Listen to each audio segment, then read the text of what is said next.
people, how are we today? Welcome back into the greenhouse. If we haven't met already, I'm Sam. I'm your plant collector in Melbourne, and today we are talking about something that is more commonly referred to as beneficial bugs or predatory bugs. So I would say it's probably been about a month since I have bought or purchased from Bugs for Bugs. When I first got the box, I really wanted to do some filming, except I had to go to work, or I just got home from work.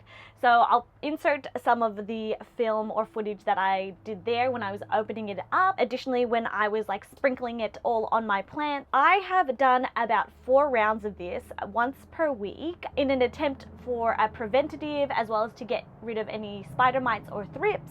I do have one plant that suffered from thrips, which is my silver crystallinum. I think this is either a Doriaki or like silver hybrid. I don't really know, but this guy had really bad thrips, and it used to have about 4 beautiful leaves. It is down to 1 because thrips attacked it, and I think this is one of the reasons why I was like, I need to try something, and I've always wanted to try predatory mites or bugs for bugs. So I guess I'll start off with what are beneficial bugs or predatory mites. So these are pretty much bugs that feed off any pests that we might experience. So these are things like mealybugs, aphids, spider mites, thrips, and essentially they do not harm the plant foliage or the roots at all, and that's pretty much the reason why they're called beneficial bugs, because they benefit our beautiful indoor plants. I guess I'll talk to you about the pros and cons in today's video, and additionally what I have experienced over the last month. So keep in mind that this has only been going for a month, and I'm sure with increasing time that I will also have different opinions. So in terms of the pros, it is commonly known that these guys are really good for pest management, and additionally for any preventative measures. A lot of people really like the idea of beneficial bugs because that it's more of like a natural route of getting rid of any pests.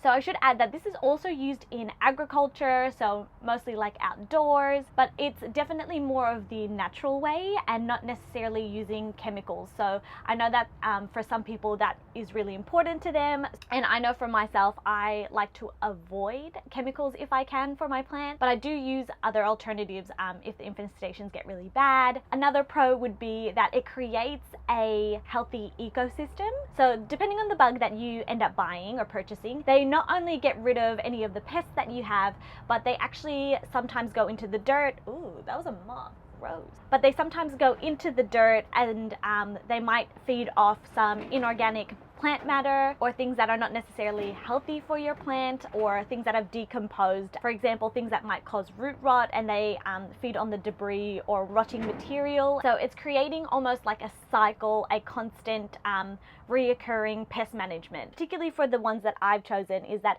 even if the pests are in low density or a low population, they can feed off other things like the debris or pollen to stay alive. And one of the last but really important pros about these beneficial bugs is because they are ongoing and reproducing, it actually is a very cost-effective way of pest management. So instead of buying, like, let's say chemicals and pesticides continuously, it's not necessarily a one and done type of thing when it comes to purchasing the beneficial bugs, but I feel like it lasts a lot longer, particularly if you have like a very large collection and you're wanting to use chemicals to spray them all down. I feel like if I had to spray my whole greenhouse with every plant in it, it would take forever, and not only that, I'll have to go through a few bottles, whereas one of these guys has 10,000 mites in it, and I feel like these last a lot longer and would end up being cheaper in the long run. So I'll introduce the bugs that I got, the Montdorensis predatory mite, and there is pumice as well as all of the eggs. So the reason why I believe that they include all of that pumice is that the eggs stick onto the pumice, and that way you can visibly see where you're placing all of the bugs, because the eggs are so minuscule that you can't see them. Depending on where your infestation is at. So if it's more of like a preventative, they do recommend doing 3 releases every 2 weeks. So if you've got like a smaller or moderate infestation, you can do it every 1 to 2 weeks as needed. And if it is a really big infestation, they say about once a week. I believe the reason why you kind of like stack them up is so that it's not just one big hit and then they get rid of all of the mites, but then the eggs are still around. So you kind of release them at different intervals so that they can overlap, that there is different generations, and it's just more sustainable. So with my particular guys, they eat off thrips as well as spider mites. In terms of suppression, they do spider mites, broad mites, and russet mites,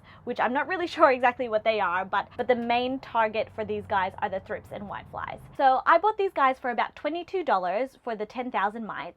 And then I also had shipping or freight, which was $13. I believe if you pay a certain amount, you can get free shipping. I can't exactly remember. And so the life cycle for these guys are about 6 to 7 days, which is one of the reasons why you want to release them at about 1 week at a time if you've got an infestation. They can eat up to about 14 thrips for an adult per day. It's just something to keep in mind, particularly if you have a really large infestation. And that is what they look like. And to be completely honest, for the last 2 weeks, I feel like I had none of these bugs. I was like looking for them. I literally could not detect them because they are so minuscule. The only real time that I've actually seen them go to work is on my Brawl Marks fantasy, and they were in the soil. So I'll put a little image of what they look like or when I found them. But in terms of like on my plants themselves, I don't think I've seen them. I've only ever seen them in soil because they've got that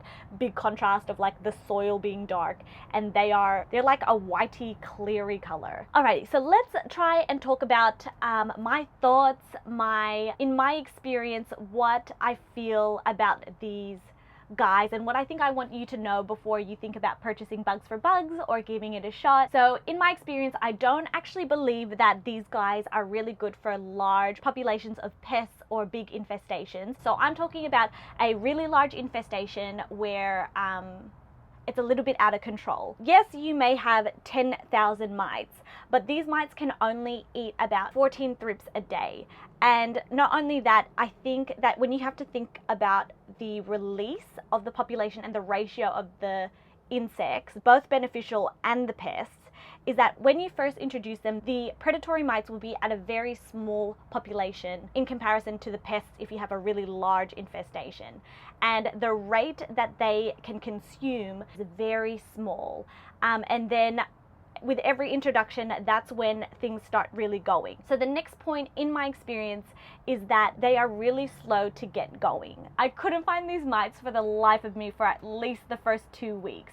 And I just think that if you had a really large population, it wouldn't really kickstart until a lot later, and you'd have to introduce a lot of bugs at the same time. If you've got a large infestation, I don't really believe that this is the solution, just because it's not fast enough to fix the problem. So I also don't think I would personally use it for indoor pest management, just because it can get really messy, and on top of that, you are introducing more bugs into your home. So some people might be fine with that, but some people might find that having more bugs in the home, even though they're beneficial, is not such a good idea. Depending on what pest you get, there are several conditions that you have to meet in order for them to actually work. For the bugs that I purchased, their conditions that they need in order to like thrive is at about 25 degrees Celsius. That's another thing, that if you were introducing these bugs indoors, kind of slow down the efficacy or the efficiency of these bugs. So unless you live in like a warm climate, these bugs would work even slower. And in addition to that, these guys thrive in humidity. So again, something to consider if